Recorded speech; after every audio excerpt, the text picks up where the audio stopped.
Being a police officer is tough. I'm using a car that's 20 years old. It can barely keep up with the criminals nowadays. I mean, it only goes about 100 miles per hour, which really just isn't good enough. I think it's time for an upgrade. But what is a good car to chase down criminals in? Well, you know, it's really tricky to find out. How about something with power? A lot of power. Let's take a Gauntlet Hellfire and turn it into a police car. And that's what Rockstar did. This is the Bravado Gauntlet Interceptor. Now, you might think that it's in the muscle car category, but just like the other police cruisers in the game that you can purchase, this is also an emergency class vehicle. In today's video, I will be showcasing just what power this vehicle has going for it. We'll be giving it a lap time test. I'll be showcasing what it looks like fully upgraded, and I'm honestly really excited to mess around with this vehicle. Now, as of right now, you are not able to get your hands on it. If we make our way over to Warstock Cash and Carry, you can see it's for the price tag of $5.4 million. And as you can see at the top of my screen, it says, in order to purchase the Gauntlet Interceptor, complete the slush fund as part of the Cluckin' Bell Farm Raid as a leader. And then there's another one where you have to do slush fund as a leader as well. So essentially, you are not able to purchase this vehicle unless an event comes out, which will most likely be at the end of Drip Feed for GTA's update with the Chop Shop DLC. It's a little disappointing, but there is going to be some more missions being added into the game that will give you the opportunity to get your hands on this vehicle. Upgrade-wise, it's basically the same as the Stainer Cruiser in terms of literally everything. The only slight difference is that this vehicle can get a couple spoiler options, which is pretty cool. So let's take a look at what this vehicle can be fully upgraded.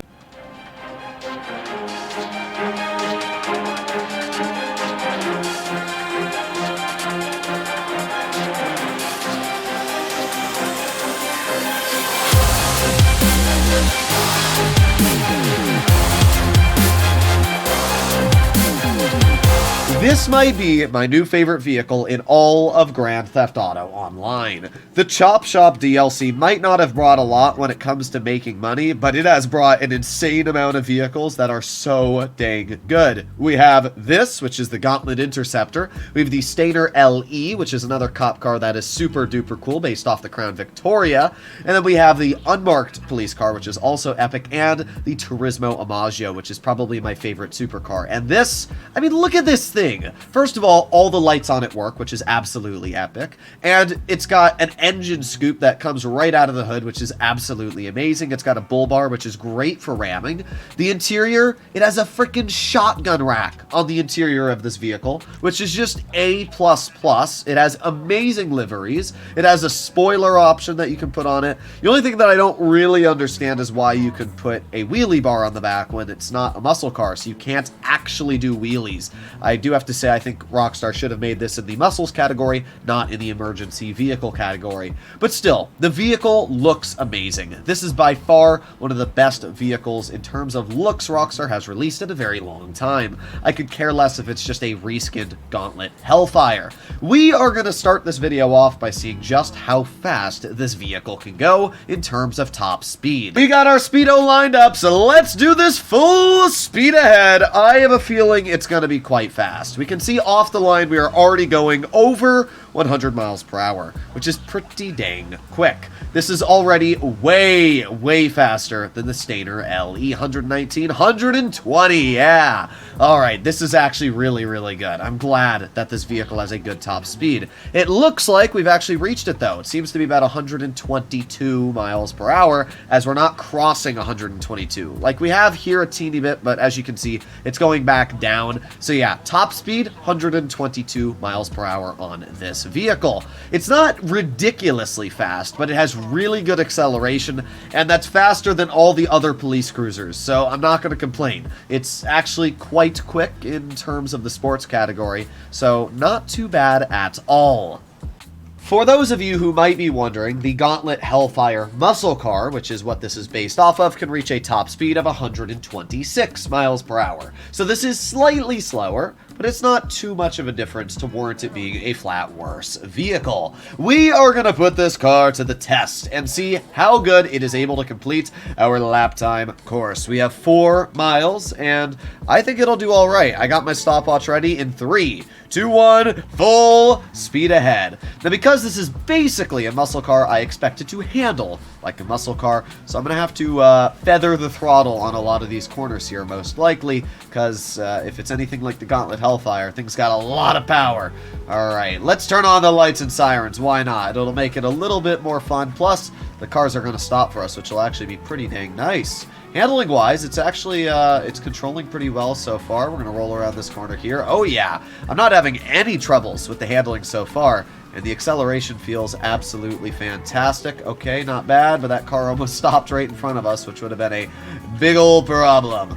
Okay, let's squeeze on through here. Don't crash. Nice. Okay. This car just looks so nice with its lights and sirens on. It looks amazing. I'm actually going to turn off the sirens while making our way uphill here, because cars will sometimes pull out in front of you, and when they see the sirens on, they'll stop directly in the middle of the road, and then you'll end up crashing into them, which absolutely sucks. So it's best not to have them on. But now that we're past the hairy parts, I'm going to turn them back.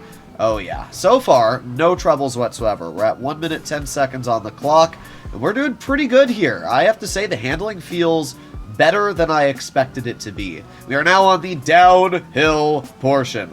This is obviously where we're going to try and pick up as much speed as possible. Oh yeah, I can definitely feel the grip lossage, though. As you can see there, a lot of tire spin. At the end of the day, this is a muscle car, and it's going to handle like a muscle car. So let's slow down a teeny bit. There you go. It's not bad, though. It's actually quite nice on the handling if you're able to control the drift through a corner. All right, there you go.